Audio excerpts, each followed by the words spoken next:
The following podcast is a deep, shallow dive production. And you're going to love it. Okay, let's go.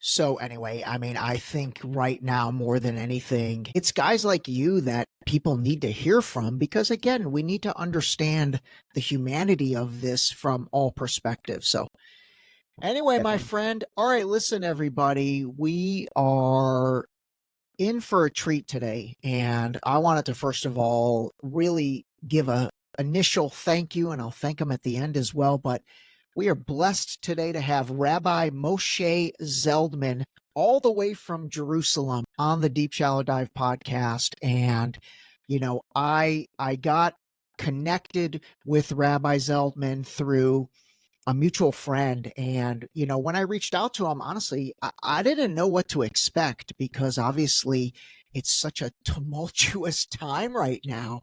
But we had an incredible initial conversation, and I'm hoping that, you know, you really realized that, you know, the goal of today is for you to just help us understand Judaism from your perspective and a little bit what's going on over there.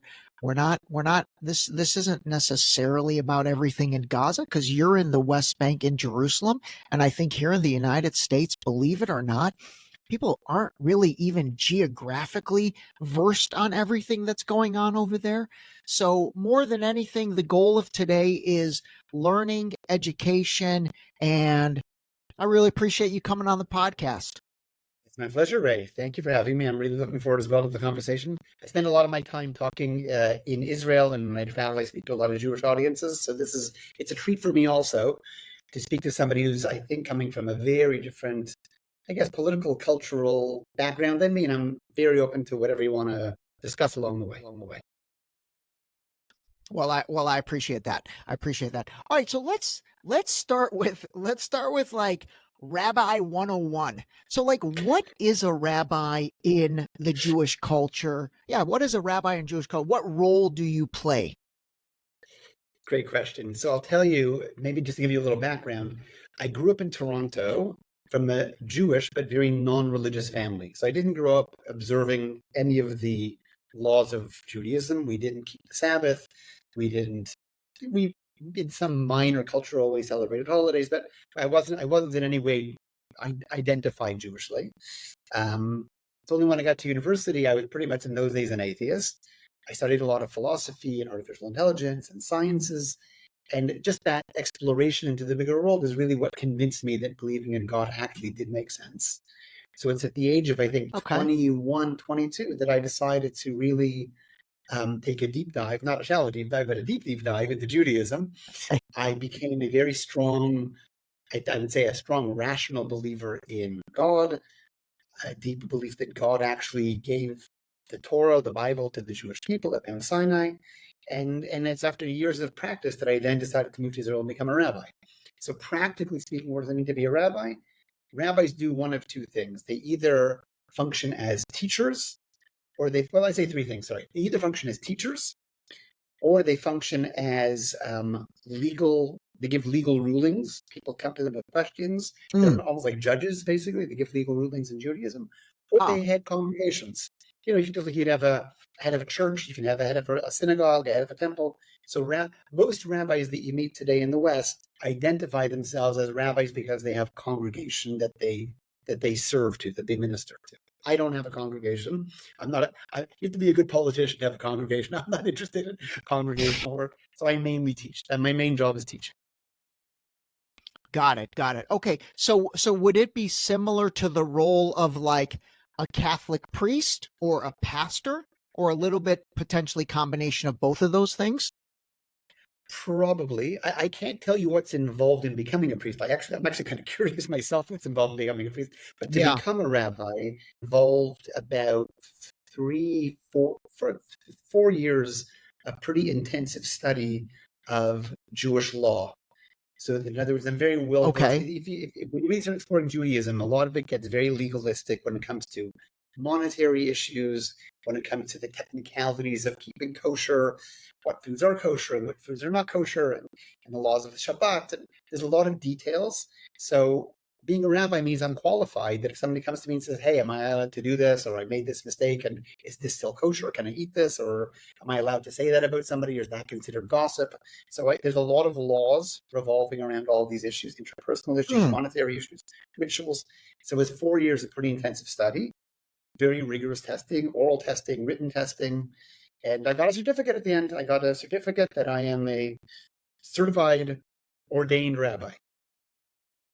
Got it. So when you say 4 years of study, is that at like a rabbi university, kind of like a seminary, so to speak, or are you doing it online, or are you going somewhere and doing that for 4 years?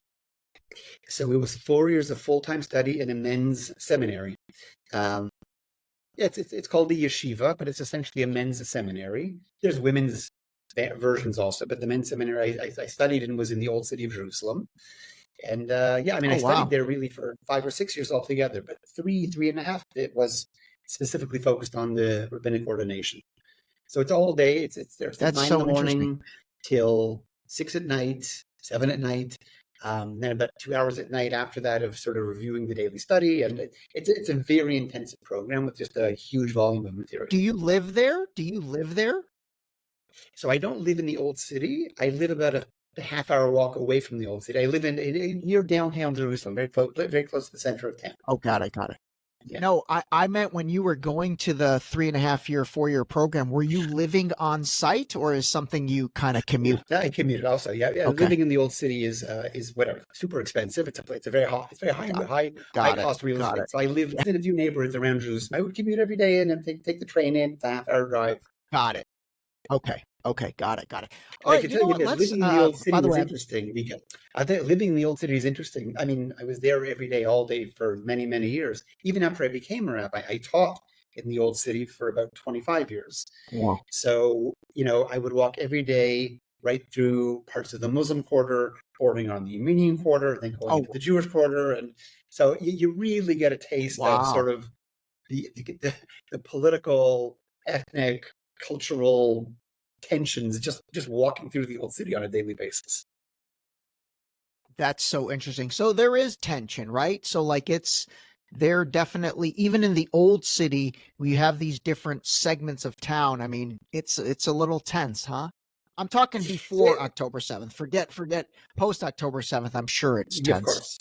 Yeah, so look, the truth is it waxes and wanes. There was definitely times where there was a general calm. There wasn't a lot of terrorism going on, so there weren't a lot of army clampdowns. And I would very comfortably walk through the Muslim quarter, the Arab Shuk, it's called, walk through the Muslim quarter every day. And I'd say hi to the Arab merchants. They'd say hi back because we kind of got to know each other. I'd buy things from them from time to time. But then when things get tense and there's stabbings or assaultings or, there's a lot of tension going on, I would definitely not in those days walk through that part of town. It just became too dangerous. There was stabbings on almost daily basis. Got it. Okay, makes sense. All right, I'm gonna get all the dumb basic questions out of the way, but kosher, help us understand that. Like, what is that? Because I always buy. Seems like it's been approved by somebody, so it's probably better. But help us. Someone's been supervising it, right? Yeah. So it's actually a very weird, mysterious kind of law because it's interesting. If you look at the whole Bible, you look through the 5 books of Moses, there's altogether, if you enumerate them, there's 613 commandments. Okay, there's a lot of commandments in the Bible. Now, half of them are about, returning lost objects, visiting the sick, taking care of the poor, giving charity, not damaging other people's property, pursuing justice. Half the commandments are sort of interpersonal. The other half are much more about how we relate to God, the commandments that God gives us, the Sabbath, the holidays, kosher. So kosher is one of those handful of commandments that don't really have a very strong rational explanation. I look at it like God created me. He gave me a body. He gave me a soul. I have a body and a soul.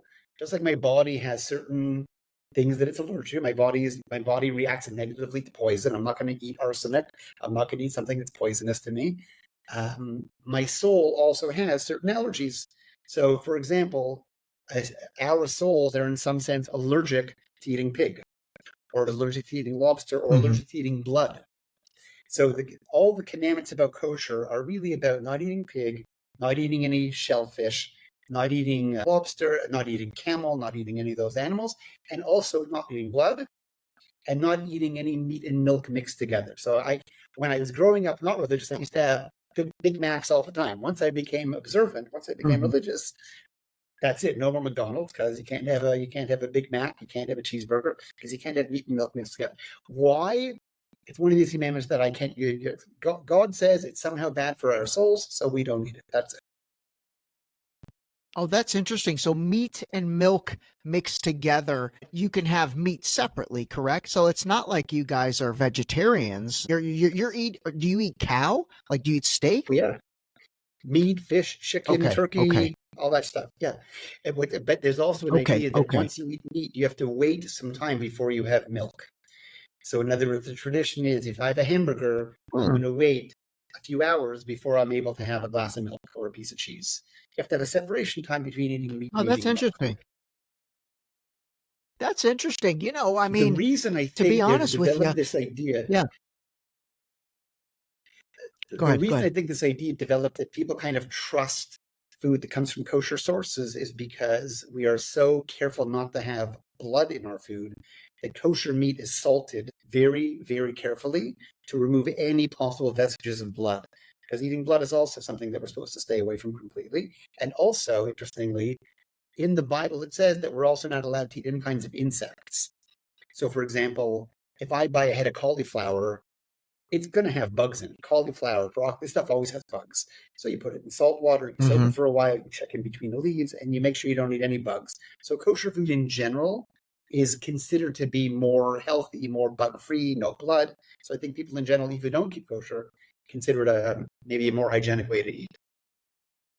Okay, got it, got it. Okay, all right, kosher, got it. Let's move on to the Sabbath. Like, help us Yeah. understand that. And then all my friends that every Friday they're like Shabbat Shalom, and I'm like, hey, that's awesome. What the heck does that mean?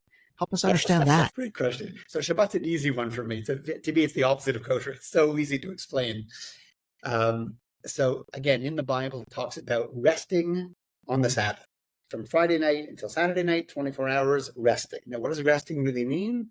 Resting is defined as not doing anything to change the world around you. Don't build, don't plant, don't harvest, don't write, don't buy things, don't travel to places, don't get in the car, don't use your phone, don't start messaging people.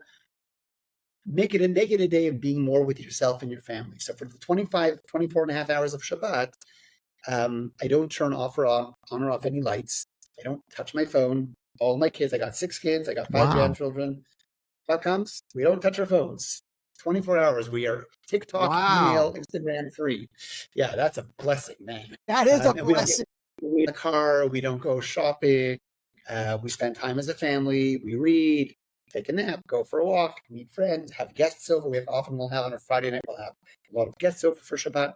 So the phrase Shabbat Shalom really means it should be a Shabbat that's peaceful. The word Shalom means peace. So it should be a peaceful 24 hours. You should just have 24 hours to just chill, unplug, and relax and enjoy the world. Stop and smell the roses. Wow, that's amazing. Okay, so that starts at sunset on Friday. Yeah, sundown on Okay. Friday night until sunset on Friday night until sundown the night till the stars come out on Saturday night. 20 comes out to be 25 hours. Wow, I didn't realize it was a full 24 hour, 24 hours. Man, that is interesting. Like, I could see, I mean, I've got a lot of Jewish friends. I'm going to ask them. I feel like these guys do maybe the 12 hours. Like, they get up Saturday morning because they're using their For sure. devices. But, like, you're okay, man, that is interesting. You know what, though? I'll be totally honest. I love that. I think that is, I mean, 24 hours, that's difficult. That is difficult, especially doing it every Friday in this unbelievably technology-filled culture we live in. I think that's incredibly It's, impressive, and I love that for the family it's unit. the exact opposite. It's the exact opposite. Because we are so wired all day, I look forward to it more than Yeah, ever before. that's It's the day awesome, of the week. man. I wake up on a Saturday morning and like I don't rush for the phone. I wake up, I'm like, oh, it's Shabbat, it's Saturday morning. I'm just gonna go to synagogue with my kids and have a nice walk and just enjoy the day. That's I will tell amazing. you, but I think it's an All important day distinction Saturday. Yeah, go ahead. Go ahead. that so I'm an Yeah. Orthodox rabbi, right? There's different, just like you have in the Christian Okay. world, certainly there's Protestants and Catholics and Lutherans and Protestants.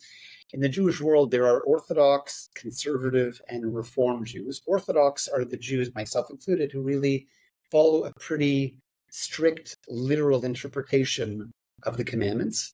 We try to keep them the same way Okay. they've always been kept for thousands of years. We don't water them down. We don't change them because times have changed. So, as an Orthodox rabbi, yeah, we're very careful to follow the exact laws that have been practiced for thousands of years, especially when it comes to Shabbat, Kosher, all these commandments. Yeah. Okay. So that's Orthodox. And then you said there's two others. Let's talk about those because this is great. Conservative was the next one. Yes, conservative is, let's call it one step down, for lack of a better word. I'm sure conservative rabbis wouldn't agree with the terminology, but they are, Yeah. let's say, more lenient and really try and blend traditions with modern times. So they would say, listen, in the world we live in today, it's really difficult to go 24 hours without your phone. So use your phone if you have to. And it's hard to not get in a Okay. car for the entire Shabbat. So if you're going to drive. They're definitely they give a lot more concessions to living in the modern world. And Reform Judaism is sort of the most liberal branch. They would contend that the whole idea of this Bible never came from God to begin with. God didn't give any kind of a Torah to the Jewish people. It's a human-made document. It's a bunch of ideas that are very old. A lot of them don't really apply anymore. Wow. So because they're never given by God, because they don't have that power of divine authorship, the ones that don't jive with us, we don't need to keep. Kosher? Yeah, we don't keep kosher. Yeah, so in the old days, they had some laws, they had some superstitions, they kept these laws. We're in a modern world. There's nothing unhealthy about a cheeseburger, so we all eat cheeseburgers. So Reformed Jews are much less observant in the laws because they, like I say, the starting point is it was never divine to begin with. Because I'm clear on the idea that God actually gave us these rulings. So it's not for me to decide, well, I don't feel like it, or it's too hard, or it's modern times and it doesn't apply anymore. I try as much as possible to follow the literal interpretations. Got it. Got it. Oh, that's so interesting. What do you think most of the Jews in the United States are?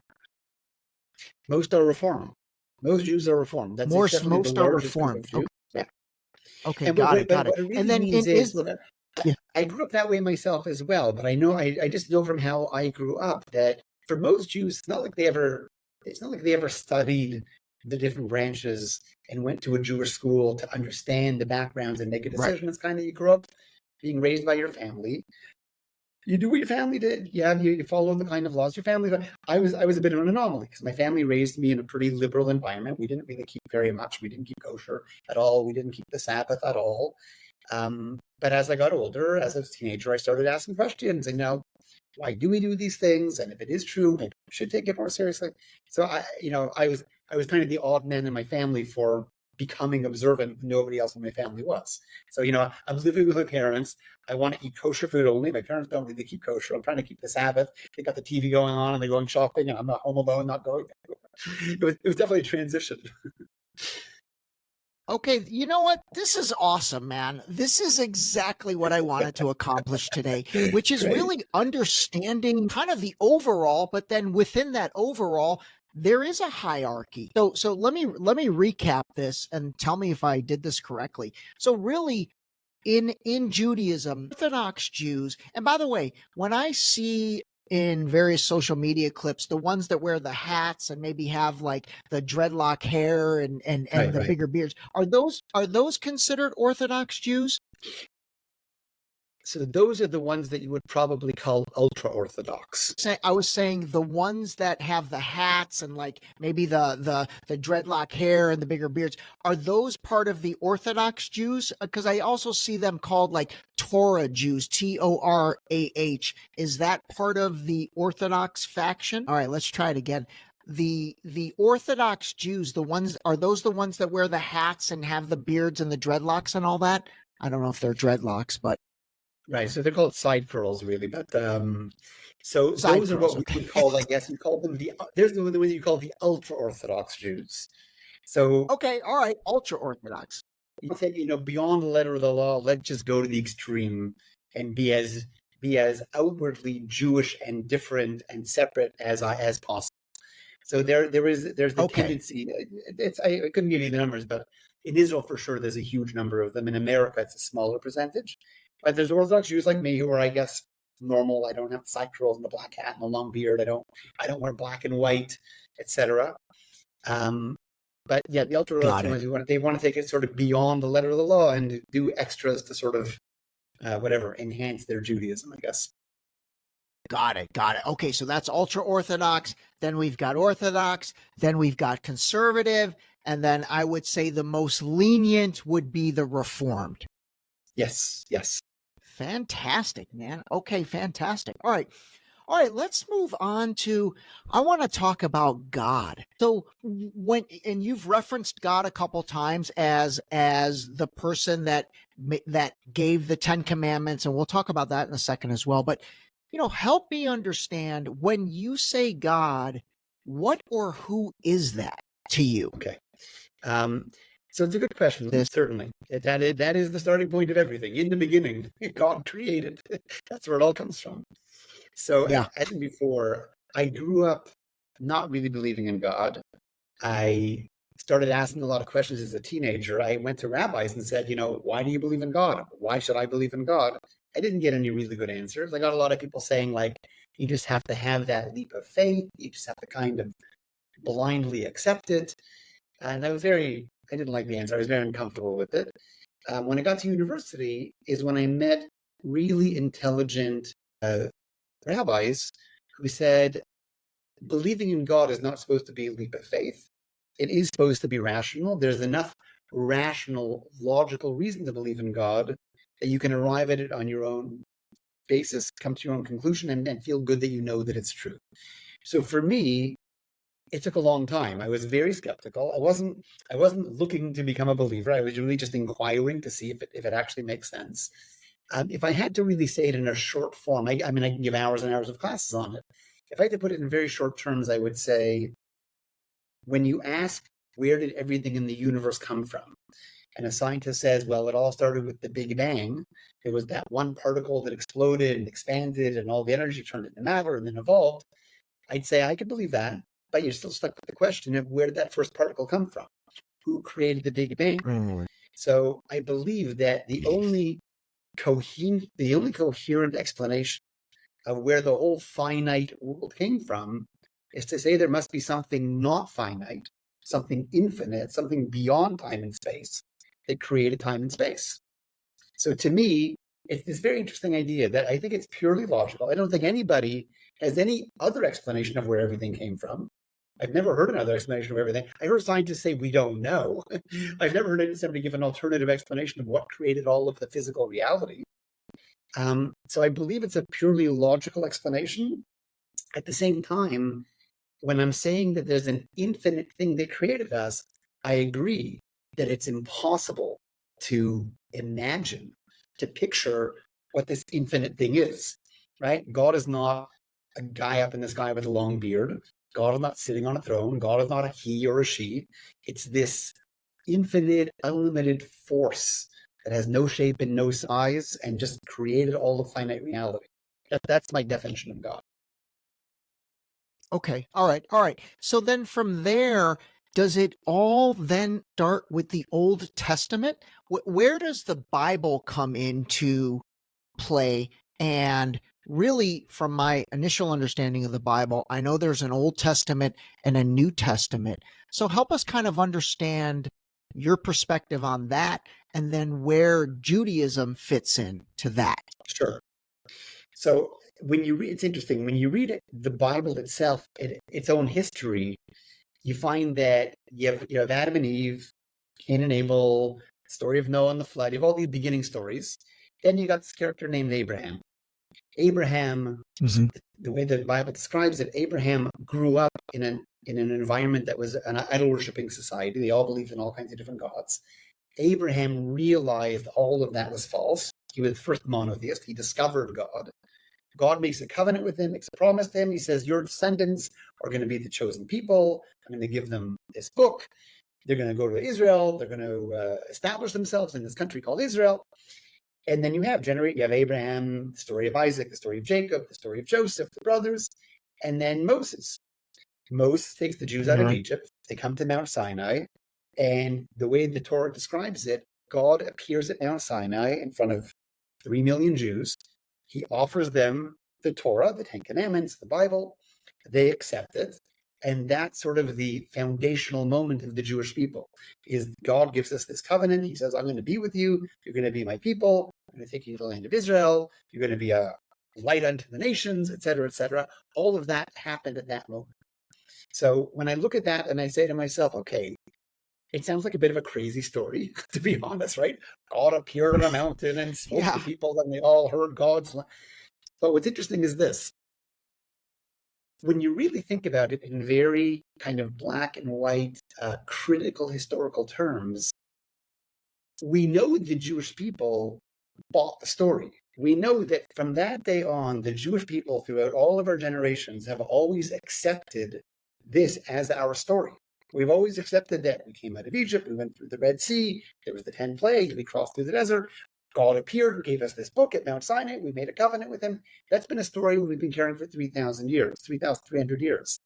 So it kind of begs the question. And when you say this book, really quick, when you say this book, is that the Bible or the Torah, or are they the same thing? So Bible and Torah are pretty much synonymous. They both kind of mean the 5 books of Moses. It starts with Adam and Eve in the Garden of Eden, 6 days of creation, and it ends with the Jews about to walk into the land of Israel after being in the desert when Moses died. That's what's called the Old Testament. That's what I think is normally called the Bible. And when we say the word Torah, it's mainly that, and then the later writings, the prophets, the explanations, the understandings of the words. But that, when I say Torah colloquially, that's basically what it means. To me, it begs the question that, like, who wrote that? Who created that? Did God create that? So the Bible itself says that God would appear to Moshe in a prophecy. He would tell Moses what to write down, and Moses would write down word for word, letter for letter, God's instructions. So I look at it honestly. I read the 5 books of Moses. Every day I study it, spend some time every day learning it. I actually believe every word and every letter came directly, originally from God, and was passed down generation to generation for thousands of years. If you look at every scroll of the Bible that exists today, it's exactly the same as every other scroll that's ever been discovered archaeologically for thousands of years. We passed down this book very, very carefully because we really do believe it's the Word of God.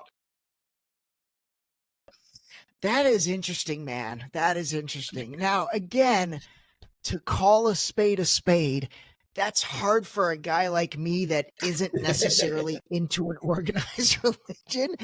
I'm not judging. It's just hard for me to wrap my mind around that. So let me ask you this question. When you hear that from me, like, can you, I guess, understand that? Like, if I say, hey, I totally respect it, not going to get into an argument about it, but it's hard for me to wrap my mind around that. Like, is that something where you're like, okay, yeah, I could see that? Or it's like, oh, you just have no idea? Well, listen, I grew up as a skeptic. I spent a lot of time questioning this stuff. Yeah, that's right. I wasn't looking to become a believer in anything. I was examining it critically. I was very skeptical.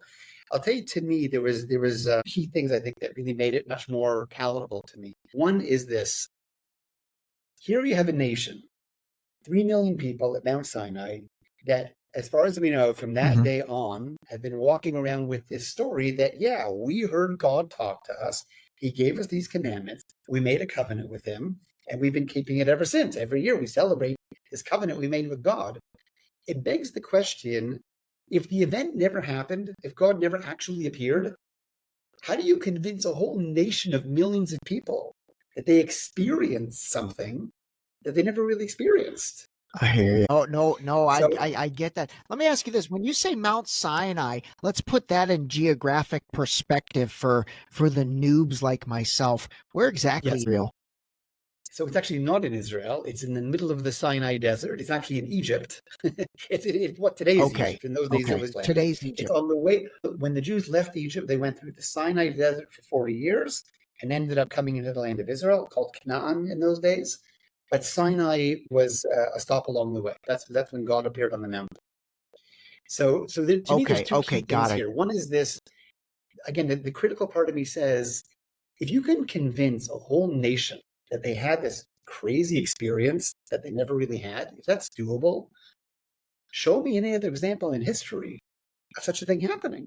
Show me one example in history of any religion, any nation, any culture of a mass national scam, of a national hoax where Yeah. everybody was convinced to believe in something with their own eyes and ears that never actually happened. I don't know of any other such event in the history of the world. I've studied it. I've looked at Phoenician history. I've looked at the Aztec history. I've looked at Babylonian history, Persian history.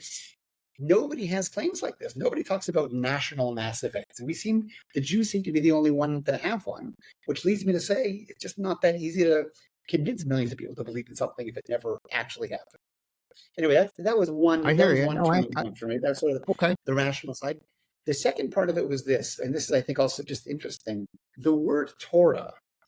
So it's called Bible in English, but the word Bible just means book, right? From like the word bibliography. Mhm. Bible means the book, Mhm. the good book, the books of Moses. The word Torah actually means instructions. We look at it as instructions. So Mm. yes, it's full of stories, it's full of narratives, it's full of commandments, it's full of ideas, but I really relate to it as God gave me life. God put me on earth for X amount of years to do what I can in this world. And along with life, he gave me an instruction manual on how to get the most out of life, right? We always raise our kids telling them about their health and their hygiene and getting an education and how to have healthy relationships and what to stay away from and who the good guys are, who the bad guys are. We raise our kids with instructions because we want them to get the most out of life. The idea of Torah is I look at it as God wants us to get the most out of life. These are instructions and guidelines on how to get there, how to have a good marriage, how to raise good kids, how to understand your purpose in life, how to be more spiritually connected, how to disconnect from technology on the Sabbath. It's all about just Mhm. instructions on getting more out of life. Okay. Okay. No, that I mean, I love that. I really do love that. Okay, let's get into Jesus a little bit because here's another area where I'm so confused. What do you guys and who do you guys? And I love how I'm calling it you guys. But what do you think? Who is Jesus to you, and where does he fit into all this for the Jewish people? So Jesus was born Jewish, born to a Jewish family. I can only tell you the history of it as far as I know it from what I've studied in our own books that talk about him and his growing up. We look at Jesus as somebody who believed he was the Messiah, proclaimed he was the Messiah.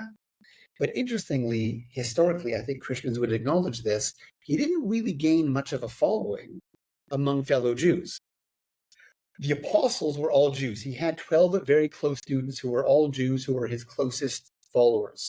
But by and large, the masses that followed him and believed in him being the Messiah were the idol worshippers of that society. The Jews looked at him and said, I know you think you're the Messiah, but you didn't fulfill any of the signs of being Messiah. When the Messiah comes, the lion is supposed to lie down with the lamb. It's supposed to be world peace. People will beat their swords into plowshares. There won't be war anymore. There will be a temple. There will be godliness in the world. You didn't accomplish any of that, so we don't believe you're the Messiah. You're not a bad guy. We're nothing against you. We just don't believe in the Messiah. So that's our view of Jesus. And He when might have you done a lot say of good in the world. Messiah, that denoting God, God is the Messiah. So Messiah is actually supposed to be a human being who comes into the world and leads the world towards an understanding of who God is and what life is. And then Messiah is the one who ushers in a world where everybody accepts the reality of God's existence. Messiah is supposed to be a king, a Wow. leader, Okay. Yeah, we definitely look at it like that. But Okay. again, there are certain signs. If you're going to be the Messiah, you have to lead all the Jews back to the land of Israel. You have to build the temple. You have to bring peace into the world. You have to get all the wars to stop. So nobody's done that. Certainly not from a Jewish perspective, and even otherwise, nobody's really done that. So we don't believe the Messiah has come yet. Okay. And Christians think Jesus is that Messiah, though, correct? Whereas Jews do not necessarily think Jesus is that Messiah because he didn't prove himself to be. Is that accurate? Yeah, that's probably one of the biggest clear differences between Jews and Christians is Jews believe Jesus was not the Messiah and Christians accept that he was. Yeah, exactly where it came from. That's exactly what the Okay. basis of it is. That was the Very beginning of the split, interesting. you could say. Very okay. Okay. Totally get it. And so, another By thing the way, that's I will really say, just to add confused. on, I'll just add on one other point. Yeah. Even though I don't believe in Jesus as the Messiah, he just didn't fulfill any of the prophecies of being Messiah. I do believe that Christianity ultimately is a positive force in the world. In other words, Christianity was enormously successful at creating a world of monotheism, a world where people had a basic sense of morality. I mean, if you look at the state of the world before Christianity became popular, I mean, you're talking about gladiator fights in the Roman amphitheaters. You're talking about Christians, Right.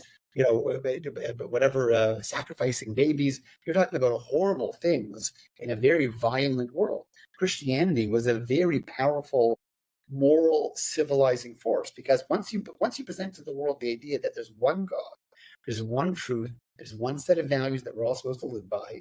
So there's a right and a wrong. Evil is wrong. Injustice is wrong. Unfairness is wrong.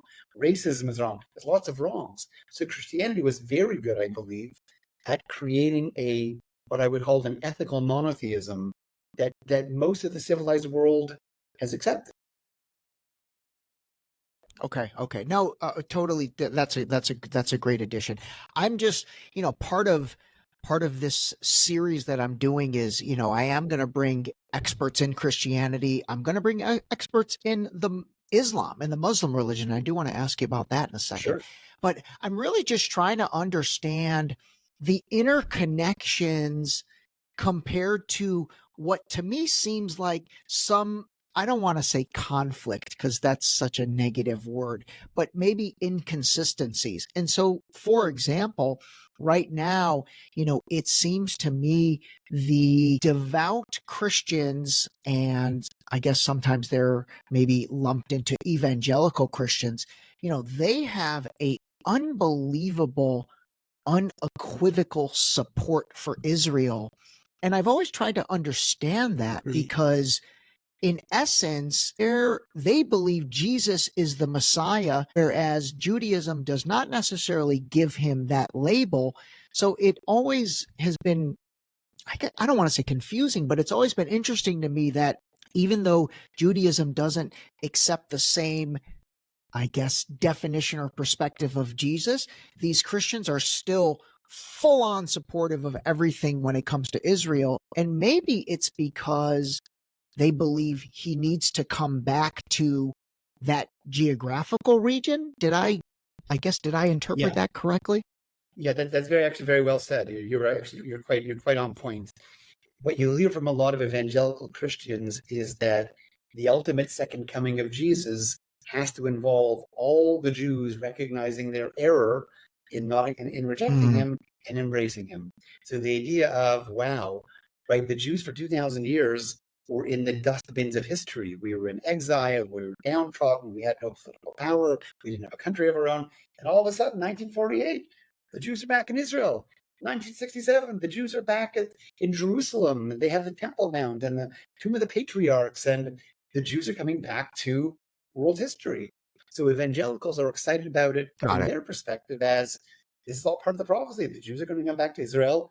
Jesus will make a second coming. He'll appear. The Jews will all accept that he was the Messiah they should have accepted. So they're excited, and they very much encourage Jews coming to Israel. They're very supportive of Israel for that reason. And in a sense, also, I think that really that's the part of it I don't like so much. I don't buy that narrative, obviously. But I do think Jews and Christians sort of have an alignment these days, especially in the fight against atrocities and immoralities that we see in the world, especially Israel being Got the it. forefront Got of a lot of terrible things. So Jews and Christians are very much on side, the let's say the right-wing element of the Christian world and most of the Jewish world are in together in this fight against the spread of a lot of evil and intolerance. Got it. Got it. Okay, fantastic. That was awesome. All right, so let me ask you this. And by the way, I am really enjoying this. This is incredibly Too, yes, great enlightening. question. And what? Very nice comment. Oh, listen, man. I appreciate it. And like I said at the beginning of this, like the whole goal of today is, and this might even end up being a part one. I'll have to bring you back on because I'm really enjoying this. You know, it's about helping people understand perspectives. And once you understand another person's perspective, then you can have an intelligent, Lost you again. unemotional conversation about it. The problem right now is nobody understands each other's perspective, and social media is causing 0 to 100 in 1.2 seconds, and it's all negative. There's no learning that goes on it, and I feel like this episode today, I hope, contributes to a little positivity and try to bridge differences. And that's why, I don't want to make this about October 7th and kind of what's going on in that area, because that wasn't my goal with you. But the question I did want to ask is, what was that day like? And again, you're in Jerusalem, which for those that still don't quite understand, that's in what's called the West Bank. And correct me if I'm wrong in any of this. Yes, Gaza no. is It's kind more of complicated than that. okay. Let me Okay. just give you the geography, and then I'm happy to answer Yeah. specifics about October 7th. The geography of it is Perfect. that Jerusalem is there's East Jerusalem and West Jerusalem. West Jerusalem, the Jewish people have had since 1948, since the founding of the state. But there was a division where Okay. the eastern half of Jerusalem was under Jordanian occupation. In 1967, Israel fought a war against 5 invading armies: Iraq, Jordan, Libya, Lebanon, and Syria. And in the process of that war, we regained the other half of Jerusalem. So where I live now is actually post-67. Before 1967, this area where I live now, which is actually kind of downtown Jerusalem, this area was part of Jordan. It has now been brought back under Israeli control. So it's not exactly the West Bank. It's annexed. It is officially the capital of Israel. Okay.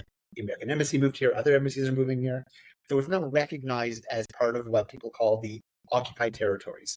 East Jerusalem is a bit of a question, but the rest of Jerusalem has always been part of Israel. And Jerusalem is significant because Jesus was born in Bethlehem, which is a suburb of Jerusalem. Is that why it's so important? So it's interesting. Bethlehem is not. Bethlehem is about a half an hour drive away from Jerusalem. Okay. It's not considered a suburb at all. It's a really different city, the city of Bethlehem. It's for sure, I'll put it like this, it's very central to the Jewish people because we had 2 temples here. The first temple and the second temple, the days of King Solomon, King David, they built the temple in Jerusalem. So when you see now, you'll see pictures of the Wailing Wall, the Western Wall. On top of that wall, where there's now the Golden Dome, that used to be where we had our temple. That was the holy temple of the Jewish people. The Romans invaded, they destroyed it. Jewish people went into exile. For 2,000 years, we didn't have access to it. It's a Christian holy site because Jesus spent a lot of time here. His final days were here. His last walk along the Via Dolorosa is actually through the Christian quarter of the Old City. So it's significant to Christians because Jesus spent a lot of time here. It's kind of significant to Muslims because Muhammad, according to Muslim stories, Muhammad flew on a magical horse in the night from Saudi Arabia to Jerusalem, and they built a mosque on the grounds of the Jewish temple to commemorate that dream. So in Islam, there's some significance to Jerusalem, but nowhere near the same amount it is as for Christians, and all the more so as much as it is for Jews. Right now, under Jewish control, for the first time in 2,000 years, it's a city where all religions have equal access to practice. There are mosques 20 minutes walk away from me. There are churches 15 minutes away from me. There's synagogues all over the place. It's all religions have an equal ability and a right to practice openly their religions. You have the Baha'i gardens in Haifa. The Baha'i religion has their practices there. It's a very it nailed it. It's under Israeli control. All religions have equal access for the first time in 2,000 years. So it has significance for sure for lots of people. Okay, got it. All right, very interesting. Okay, so let's talk October 7th for you. I just really, more than anything, I just kind of want to understand what that day was like for you and your family, and maybe where you live, which again is not in Gaza. It's for everyone's edification. So Gaza is, just to give you the geography of it, Gaza is 2.5 hour drive southwest of here. Okay. Southwest. So, okay, got it. So even when everything was going on with bombs and explosions, we didn't hear a thing. So I'll tell you this: I've been living in Israel since I moved to Israel in '91. Raised all of my kids here, so I've definitely been through all the Intifada and all the waves of terrorism and bus bombings, and I've been, there've been wars and invasions and missiles, and having to run into bomb shelters. I've definitely dealt with that kind of stuff. What was interesting about October 7th was it was a Jewish holiday. And it's a holiday like the Sabbath where nobody has their phones with them. Nobody's on their phones. So I'm in synagogue. I'm in temple on that morning. It was a Sunday morning. I'm in temple on that Sunday morning, and we're all dancing and singing. We're having a holiday. And then there was somebody who had their phone on because they were in the army, so they're allowed to check their phones. And there was some sort of a rumor that there was some sort of an attack. Nobody knew anything. All we knew was there was a rumor that there was a breach in the border and Hamas had come over the border and there's some sort of attack going on. Now, that's probably happened 20 times since I've lived here. That in itself, without the scale of it, that just a breach in the fence and a few people being, maybe injured or killed, that happens, unfortunately, on a regular basis. What made us realize it was worse was the rumor spread to the point where we started hearing about missiles. We started seeing missiles in the air. We had to run to bomb shelters. I remember literally that Sunday morning running from the synagogue to my house. We had to stop in the middle because there was air raid signs. We had to duck down. This whole procedure. You have to duck down, cover yourself so you're avoiding shrapnel.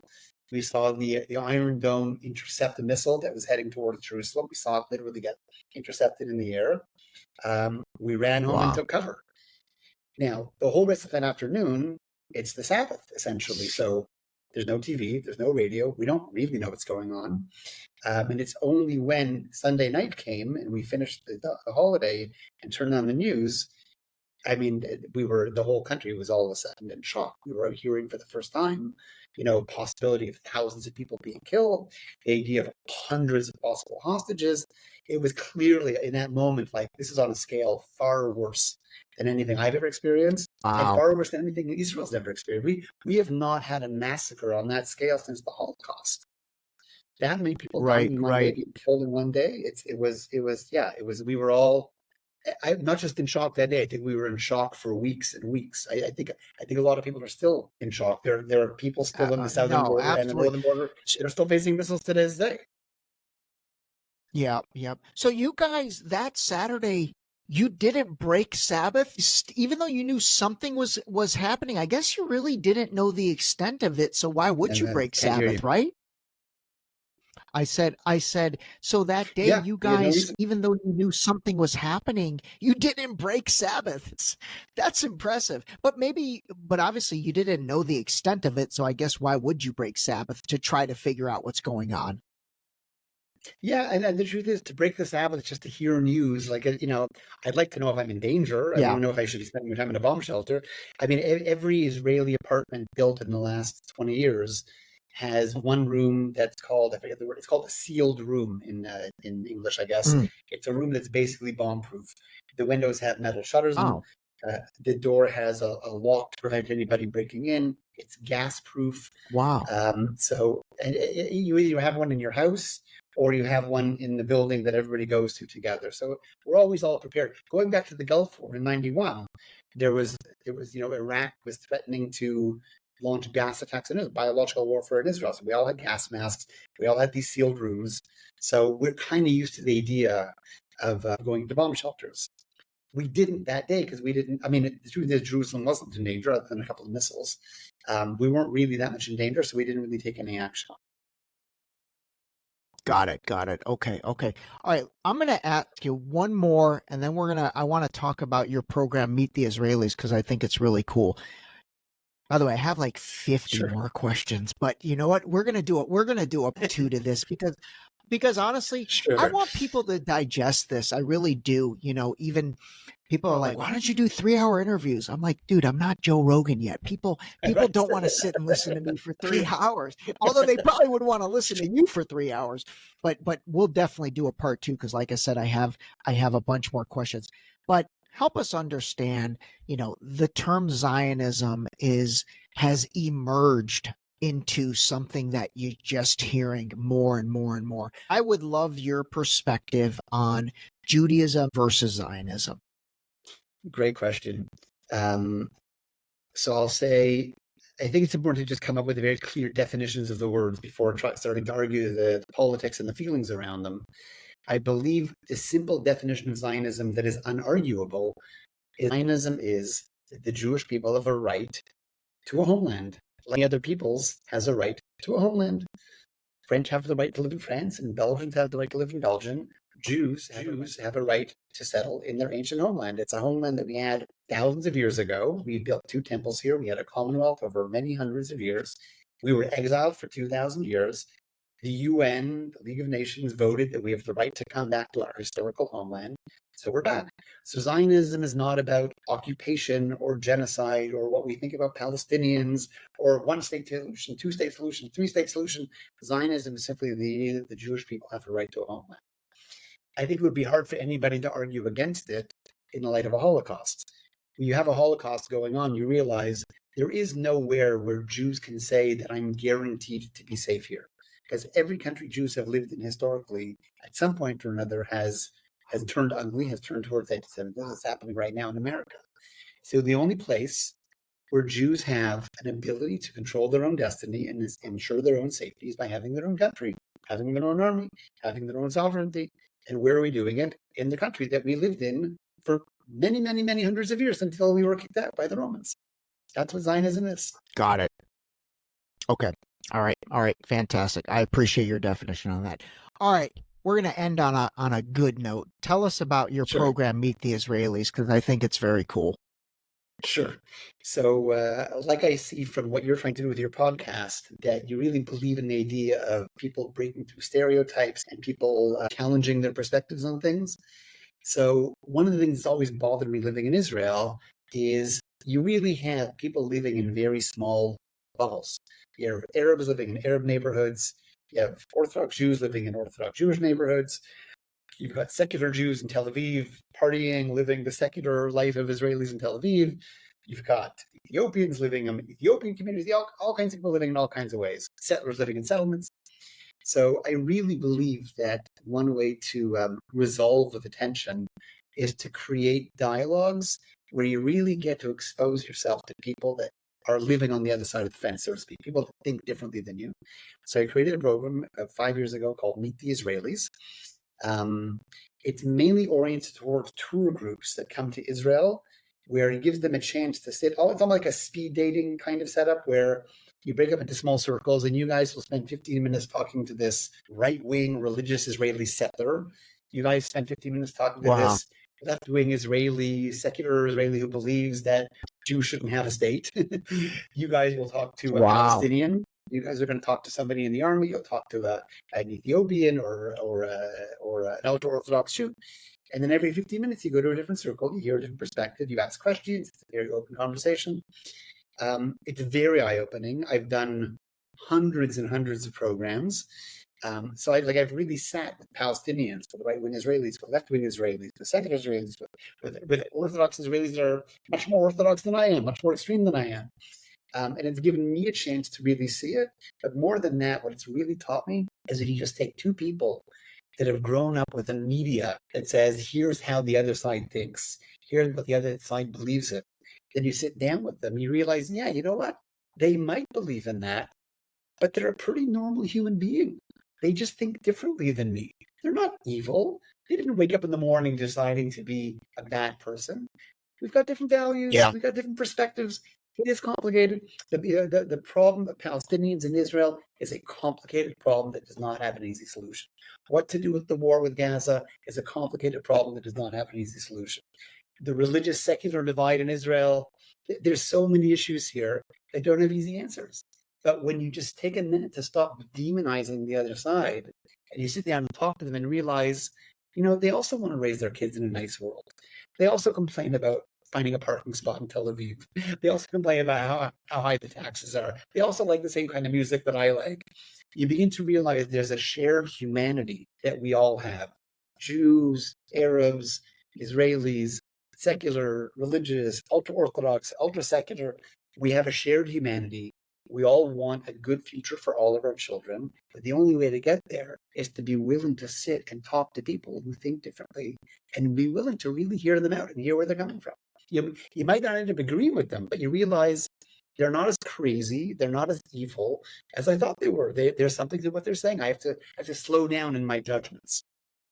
That's what we've done with the program. I love that, man. I love that. I think from your mouth to God's ears, whatever God you believe in, that was incredibly well said. And I think that if people would unite under humanity and unite for all of our love for children, let's start there. I think that's the place we need to all get into. Well, listen, this has been fantastic. I've thoroughly enjoyed this. Like I said, I would love it if we can set up maybe a part 2 and kind of poll the audience and see what questions they have and really dig into some more of the nitty gritty. But honestly, I think that after this, I know I'll speak for myself and hopefully I can speak for the audience that everybody has a much better understanding of, the Jewish faith, Judaism, what's going on in terms of, folks like you over there. So Rabbi, I really appreciate it. I really appreciate it. Thank you so much for coming on the Deep Shallow Dive. This has been seriously one of my favorite episodes to do. Ray, thank you. I appreciate the time. It's great to hear the enthusiasm, the questions, the curiosity. I thoroughly enjoyed it myself. I would love to hear feedback if anybody had anything that they'd want to follow up with, and I'd be happy to do a part 2 with you anytime. All right, sounds good. Okay, listen, take good care of yourself. Thank you, Ray. All the best of everything to you and your family. And Ray, all the best. Great. Take care. Bye. This episode was brought to you by the new book, Deep Shallow Dive Into You, available now on Amazon and Barnes & Noble in hardcover and paperback. Don't forget to sign up for our new mailing list on our website at deepshallowdive.com.